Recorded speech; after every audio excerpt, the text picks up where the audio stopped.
Smart मनी concept मित्रांनो कधी तुम्ही योग्य प्रकारे शिकून घेतले तर तुम्हाला अशा प्रकारच्या मोठ्या मोमेंट कॅप्चर करणं इझी होईल। ते कसं ते आजच्या व्हिडिओमध्ये आपण पाहणार आहे। मी आपला कपिल आपल्या या मराठी मनीच्या दुनियेमध्ये पुन्हा एकदा सर्वांचं स्वागत करतो। मित्रांनो भरपूर जणांना समजत नाही की ही जी मोठ्या मोमेंट येतात यांना कशा प्रकारे आपण कॅप्चर करू शकतो। तर आज आपण हेच शिकणार आहोत की मोठ्या मोमेंटला आपण कॅप्चर कशा प्रकारे करू शकतो। याच्यासाठी आपल्याला कोणत्या गोष्टीवर लक्ष ठेवायचे।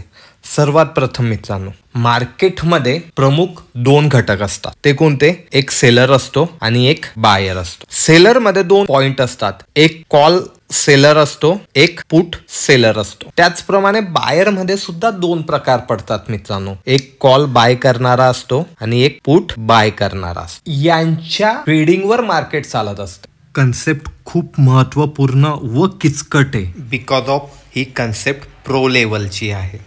व्हिडिओला नीट लक्षपूर्वक पहा, स्किप करत पाहत असणार तर मित्रांनो व्हिडिओ पाहू नका, तुम्हाला कन्सेप्ट समजणार आणि उलट कन्फ्युजन वाढून जाईल। मग आपण नेहमी काय विचार करत असतो मित्रांनो? आपण याचाच विचार करत असतो, ह्या पॉइंटचाच। आपण बायरच्या पॉइंट ऑफ व्ह्यूने विचार करतो, पण बायरच्या पॉइंट ऑफ व्ह्यूने मार्केट चालत नाही मित्रांनो। मार्केट कोणाच्या पॉइंट ऑफ व्ह्यूने चालतं? सेलरच्या पॉइंट ऑफ व्ह्यूने चालतं। का चालतं? कारण सेलर इथे रिस्क जास्ती घेतो। सेलरची रिस्क अनलिमिटेड असते, बायरची रिस्क किती असते? लिमिटेड असते। तुम्ही कधी एक 5,000चा कॉल ऑप्शन, तुम्ही 10,000चं कॉल ऑप्शन खरेदी केलं किंवा 10,000चं पुट ऑप्शन खरेदी केलं तर तुमची रिस्क किती आहे? तेवढीच आहे, 5 आणि 10,000ची, जितक्याचं तुम्ही ते परचेस केलं।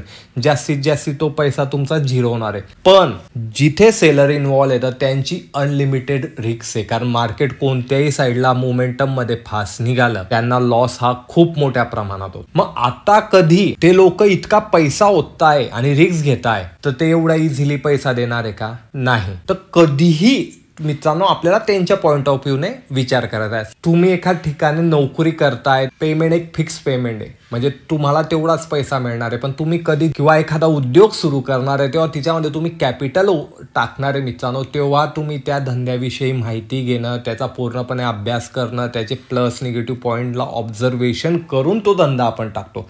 त्याचप्रमाणे सेलर आहे मित्रांनो इथे, की सेलर जेव्हा मोठा पैसा मार्केटमध्ये टाकतो ना तर तो पूर्णपणे अनालिसिस करून टाकत असतो। बायर काय करतो? बायर एका छोट्या मुवमेंटला कॅप्चर करायला पाहतो। बायर इथे पाहतो, अरे इथून वरती निघालंय, चला बसून घेऊ। इथून मार्केट खाली येते, बसून घेऊ। 2 पॉईंट मिळाले, 5 पॉईंट मिळाले, 10, 15, 20 पॉईंट मिळाले, 30, 40, कधी कधी 100 पॉईंट मिळून जातात। ह्या उद्देशाने बायर इन होतो। तर त्याचा पॉइंट ऑफ व्ह्यू लहान असतो। प्रॉब्लेम काय होतो मित्रांनो? प्रॉफिट तर आपण लहान घेतो पण लॉस व्हायला लागला तो एकदम मोठा। जसं या कॅन्डल मध्ये आपण पाहतो की एकदम मोठा हा लॉस आपल्याला पाहायला मिळतो।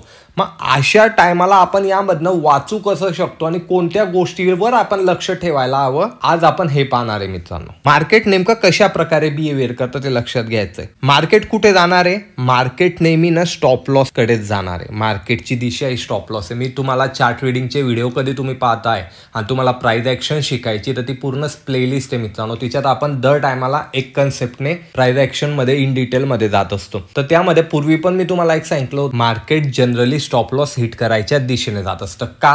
कारण मार्केटचं फूड काय आहे?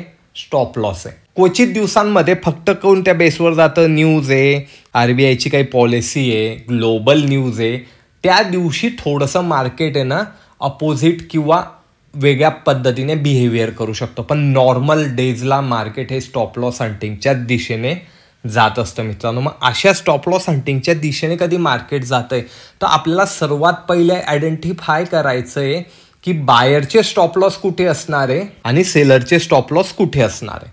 हे कधी आयडेंटिफाय केलं मित्रांनो तुम्ही तर तुम्हाला इथे मोठी रॅली कॅप्चर करता येणार आहे। आपण सेलरमध्ये कोणते 2 पार्ट पाहिलेले होते मित्रांनो? सेलरमध्ये कोण होते? एक कॉल सेल करणारे होते आणि एक होते पुट सेल करणारे।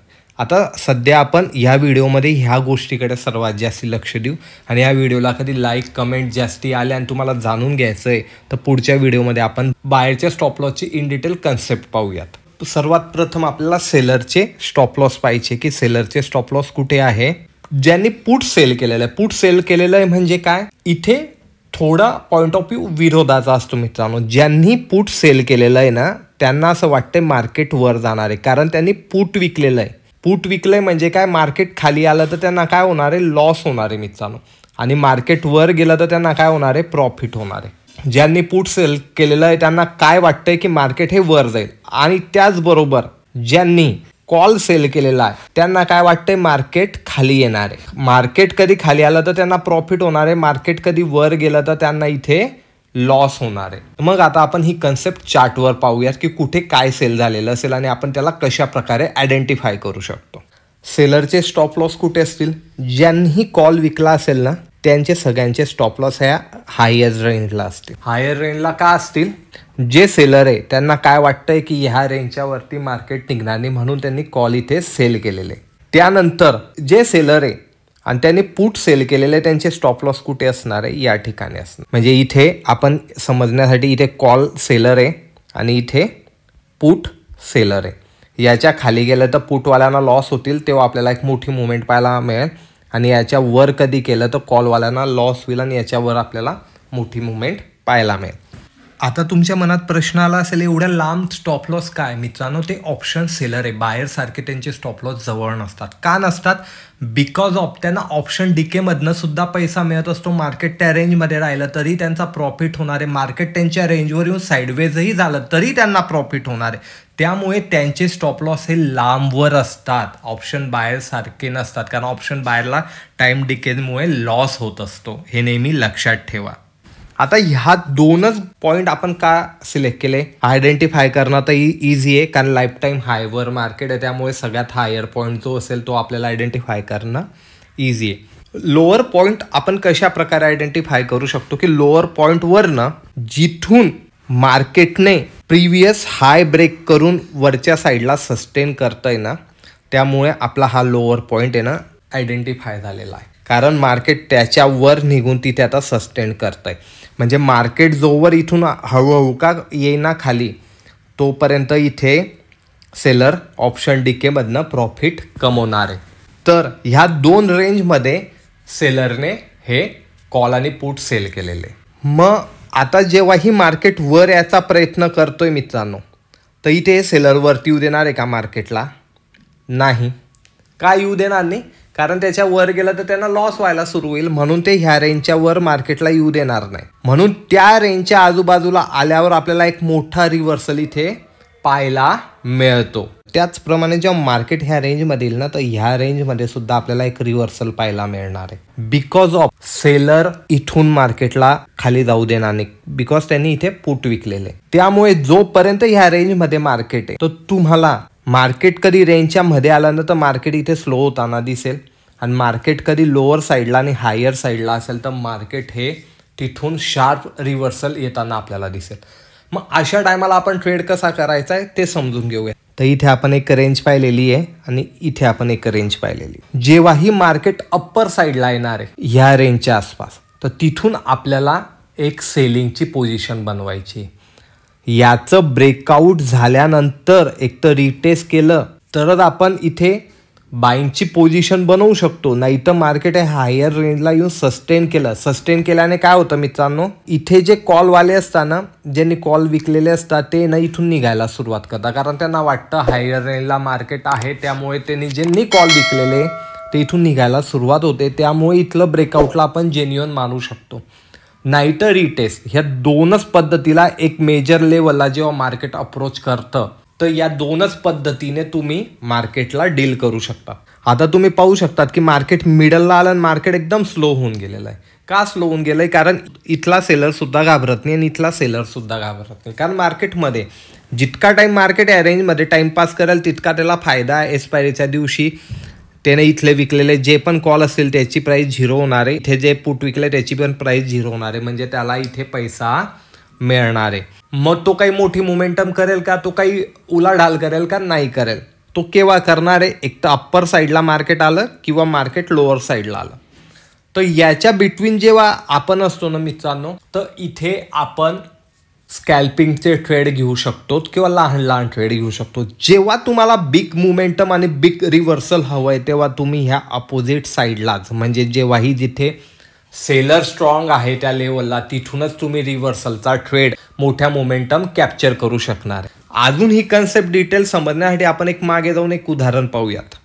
आपण पहा थोडंसंच मागे आलेलो आहे इथे या ठिकाणी, आणि कधी तुम्ही पाहणार तर इथे कुठे सेलरचे स्टॉप लॉस असणारे, ज्यांनी कॉल सेल केलेला आहे त्यांचे स्टॉप लॉस या ठिकाणी आपल्याला पाहायला मिळतात. पुटवाल्यांचे कुठे असतील या ठिकाणी. मार्केट खाली आलं, तिथून शार्प रिव्हर्सल घेतलं, कारण ज्यांनी पुट सेल केलेलं होतं मित्रांनो ते बसलेले होते. तर इथून तुम्हाला शार्प रिव्हर्सल पाहायला मिळतं. परत वरती जेव्हा कॉल सेल केलेल्यांच्या रेंजमध्ये आलं तर मार्केटने परत एक डीप मारला आणि मार्केट परत हळू वरच्या साईडला गेलं. जसं मी तुम्हाला बोललो की एकदा ब्रेक केल्यावर भरोसा ठेवायचा नाही, त्याला पुलबॅक रिटेस्ट करू द्यायचा, आणि तेव्हा त्याने सेकंड टाइम ब्रेक केलं तर तुम्ही इथे पुढे जाऊन मार्केट पाहू शकतात की मार्केट वरच्या दिशेला निघाला. हीच कन्सेप्ट असते, कारण यांचे स्टॉप लॉस हिट होत आहे. स्टॉप लॉस हिट होता आयडेंटिफाय कसं काय होईल, जेव्हाही मोठ्या बिग तुम्हाला कॅन्डल बनताना दिसताना त्यावरनंच तुम्हाला समजतं इथे स्टॉप लॉस हिट व्हायला सुरुवात झालेली आहे. ती रेड असो वा ग्रीन असो त्या कॅन्डल त्याप्रमाणे बनायला लागतात मित्रांनो. तर याच्या बिटवीन जेव्हाही मार्केट स्लो होतं आणि नेमकं आपण या स्लो मार्केटमध्ये ट्रॅप होऊन जातो मित्रांनो. पहा ही कन्सेप्ट थोडीशी किचकट आहे समजण्यासाठी, तर तुम्ही हा व्हिडिओ परत एकदा पहा, समजून घ्या. काही तुम्हाला समजलं नसेल तर कमेंट करा. आपला टेलिग्राम चॅनलचा ग्रुप आहे, जॉईन होऊन विचारू शकता तुमचे काही प्रश्न असतील तर. कारण नेहमी आपण बाईंगच्या साईडने विचार करतो, बाहेरच्या साईडने. आपण आता हा सेलरच्या साईडने विचार करतोय, कारण ही प्रो लेवल आहे मित्रांनो. आपण थोडंसं प्रो लेवलमध्ये जातोय, तर कन्सेप्ट थोडीशी किचकट आहे, तर ती समजून घ्या आणि नेहमी आयडेंटिफाय करायचा प्रयत्न करा की सेलरचे स्टॉप लॉस कुठे आणि सेलरची पोझिशन कुठे स्ट्रॉंग बनलेली आहे. ती स्ट्रॉंग पोझिशन कधी तुम्हाला आयडेंटिफाय झाली ना मित्रांनो, तिथून तुम्हाला मोठा रिव्हर्सल हा नक्की पाहायला मिळतोय. तुम्ही बॅक टेस्ट करून पहा. मी का जात नाही मागे, व्हिडिओ खूप मोठमोठे बनतात, त्यामुळे छोट्यातला छोटा व्हिडिओ करण्याचा प्रयत्न करतो. त्यामुळे काही पॉईंट किंवा काही जास्ती उदाहरणं मी इथे तुम्हाला देऊ शकत नाही. कधी तुम्हाला मोठे व्हिडिओही आवडत असेल आणि डिटेल कन्सेप्ट पण आवडत असेल तर तसंही पिंच करा, तर मी त्यानुसारही नक्की बनवेल. व्हिडिओ कधी आवडला असेल तर लाईक शेअर कमेंट नक्की करा मित्रांनो. भेटूया लवकरच पुढच्या व्हिडिओमध्ये. धन्यवाद.